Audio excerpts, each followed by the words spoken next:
दिल्ली के मुख्यमंत्री अरविंद केजरीवाल सुर्खियों में बने हुए हैं।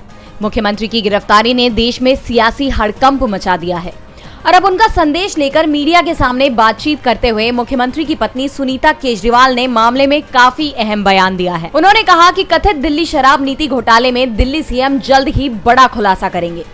कथित शराब घोटाले मामले में ईडी ने पिछले 2 साल में 250 से ज्यादा रेड की। वो इस कथित घोटाले का पैसा खोज रहे हैं, लेकिन अभी तक हुई किसी भी रेड में एक पैसा नहीं मिला। मनीष, सत्येंद्र और संजय सिंह के यहाँ रेड हुई पर एक भी पैसा नहीं मिला। इस कथित घोटाले का पैसा कहाँ है? दिल्ली सीएम ने कहा कि वो इसका खुलासा 28 मार्च को कोर्ट के सामने करेंगे। सारे देश को पूरा सच बताएंगे कि इस कथित घोटाले का पैसा कहाँ है और उसका सबूत भी देंगे। सुनीता केजरीवाल ने मीडिया को बताया कि बीते दिन शाम में उन्होंने मुख्यमंत्री से मुलाकात की। उन्हें डायबिटीज है, शुगर लेवल्स ठीक नहीं चल रहे हैं, लेकिन निश्चय दृढ़ है। 2 दिन पहले दिल्ली की जल मंत्री आतिशी को उन्होंने एक पत्र लिखा था कि दिल्ली वासियों की सीवर और पानी की समस्याओं का समाधान किया जाए। इस पर सुनीता ने मोदी सरकार पर हमला बोलते हुए कहा कि क्या गलत किया। इस बात पर भी केंद्र सरकार ने आपके सीएम पर केस कर दिया। क्या ये लोग दिल्ली को तबाह करना चाहते हैं? क्या ये चाहते हैं लोग समस्याओं से जूझते रहें? अरविंद इस बात से बहुत परेशान है। सुनीता केजरीवाल के इस अहम बयान ने ईडी से लेकर मोदी सरकार तक सनसनी फैला दी है। आखिर किन सबूतों की बात कर रहे हैं केजरीवाल?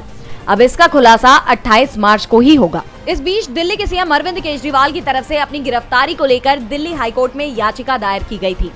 कोर्ट ने इस मामले में केजरीवाल को तत्काल तो कोई राहत नहीं दी है, लेकिन ईडी को नोटिस जारी कर जवाब जरूर मांग लिया है। ईडी को 2 अप्रैल तक जवाब देने को कहा है। कोर्ट इस मामले में अब 3 अप्रैल को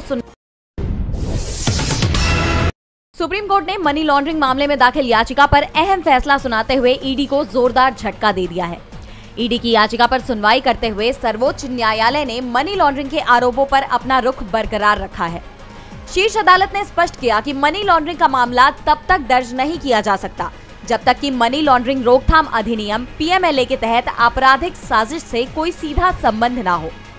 दरअसल सुप्रीम कोर्ट ने 29 नवंबर 2023 में एक महत्वपूर्ण फैसला सुनाते हुए ईडी को हिदायत दी थी कि ईडी मनी लॉन्ड्रिंग गतिविधियों से स्पष्ट संबंध के बिना मनी लॉन्ड्रिंग का मामला बनाने के लिए आईपीसी की धारा 120 आपराधिक साजिश का उपयोग नहीं कर सकती है, जिसका ईडी ने विरोध करते हुए कोर्ट में पुनर्विचार याचिका दाखिल की थी। ईडी ने ये याचिका कर्नाटक हाईकोर्ट के फैसले के पृष्ठभूमि में दायर की थी, लेकिन मामले में सुनवाई करते हुए जस्टिस एएस ओका और पंकज मित्तल ने इस याचिका को खारिज कर दिया है और अपने पुराने फैसले पर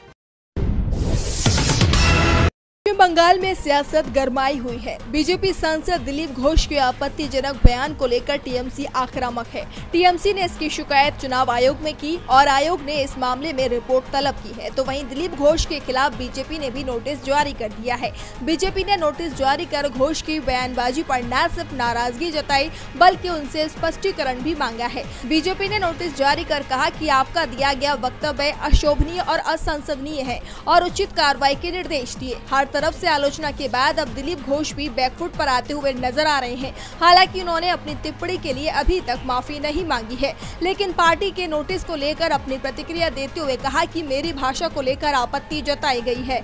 मेरी पार्टी की ओर से स्पष्टीकरण मांगा गया है। ऐसा है तो मैं इसके लिए दुखी हूँ। उन्होंने कहा कि मुख्यमंत्री ममता बनर्जी के साथ मेरी व्यक्तिगत लड़ाई नहीं है, ये मेरा राजनीतिक बयान था। आपको बता दें कि बीते दिन दिलीप घोष ने ममता बनर्जी पर टिप्पणी करते हुए कहा था कि मुख्यमंत्री ने गोवा जाकर कहा कि मैं गोवा की बेटी हूं और त्रिपुरा में कहा कि मैं त्रिपुरा की बेटी हूं।